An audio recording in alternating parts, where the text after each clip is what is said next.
మిత్రులారా, జై భీమ్. నేను మీ డాక్టర్ కొండగొర్ల చంద్రశేఖర్. తెలంగాణ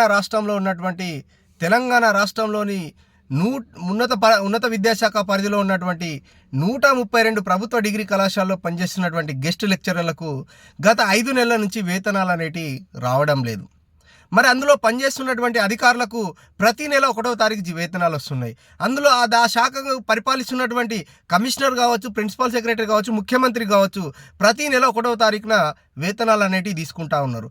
మరి వాళ్ళు వేతనాలు తీసుకుంటున్నప్పుడు వారితో పాటు పనిచేస్తూ ఈ సమాజానికి ఉపయోగపడే విధంగా 2 నెలలు, 3 నెలలు, 4 నెలల నుంచి వేతనాలు రాకుండా కష్టపడి పనిచేస్తూ ఒక రకంగా ప్రభుత్వాన్ని కాపాడుతున్నటువంటి గెస్ట్ లెక్చరర్లపై మరి ఇంత మాత్రం కూడా ప్రేమ లేకపోవడం, వారిపై చిన్నచూపు చూడడం, వాళ్ళకు వేతనాలు వస్తే రాని లేకపోతే లేదు అనే విధంగా అధికారులు, కమిషనరు వ్యవహరిస్తున్న తీరు ఏదైతే ఉందో చాలా బాధపడాల్సినటువంటి వ్యవస్థ.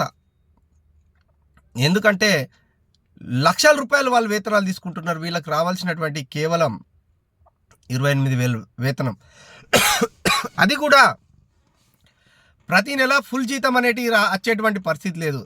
మరి ఈ రావాల్సినటువంటి వేతనాన్ని కూడా ఇప్పించలేని దౌర్భాగ్య పరిస్థితిలో అధికారులు ఉంటే ఇక ఈ శాఖ ఎందుకు, ఈ అధికారులు ఎందుకు, ఈ కమిషనర్ ఎందుకు, ఈ ముఖ్యమంత్రి ఎందుకు? 5 నెలల నుంచి వేతనాలు ఇప్పించలేని దౌర్భాగ్య పరిస్థితిలో ప్రభుత్వం ఉందా?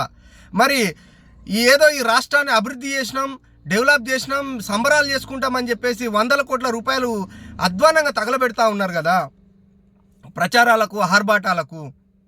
మరి అట్లాంటప్పుడు అందులో పనిచేస్తున్నటువంటి 1,200 మంది గెస్ట్ లెక్చరర్లకు కనీస వేతనాలు ఇవ్వలేని దౌర్భాగ్య పరిస్థితిలో కాంగ్రెస్ ప్రభుత్వం ఉందా? లేకపోతే వేతనాలు ఇవ్వలేని దౌర్భాగ్య పరిస్థితిలో ప్రభుత్వం ఉందా?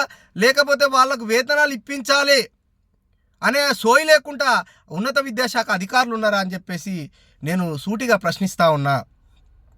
ప్రతి గెస్ట్ లెక్చరర్ కూడా ఆయనకు బాధ్యతలు ఉన్నాయి. కరెంటు బిల్లు కట్టాలి, పాల బిల్లు కట్టాలి, ఇంటి రెంట్ కట్టాలి, పిల్లల స్కూల్ ఫీజులు కట్టాలి.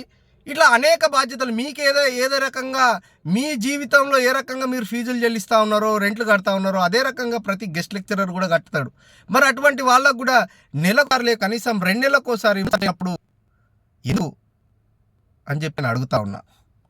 ఏమాత్రం ఈ ప్రభుత్వానికి కానీ సీసీ ఉంటే వెంటనే ఏవైతే పెండింగ్లో వేతనాలన్నీ కూడా విడుదల చేయాలని చెప్పేసి ప్రభుత్వాన్ని, సీసీఆర్ని విజ్ఞప్తి చేస్తున్నా. ఒకవేళ మీరు కనుక ఇదే రకంగా 4 నెలలు, 5 నెలలు వేతనాలు విడుదల చేయలేని పరిస్థితి కనుకుంటే ఖచ్చితంగా ఉన్నత విద్యాశాఖ అని చెప్పేసి హెచ్చరిస్తున్నా.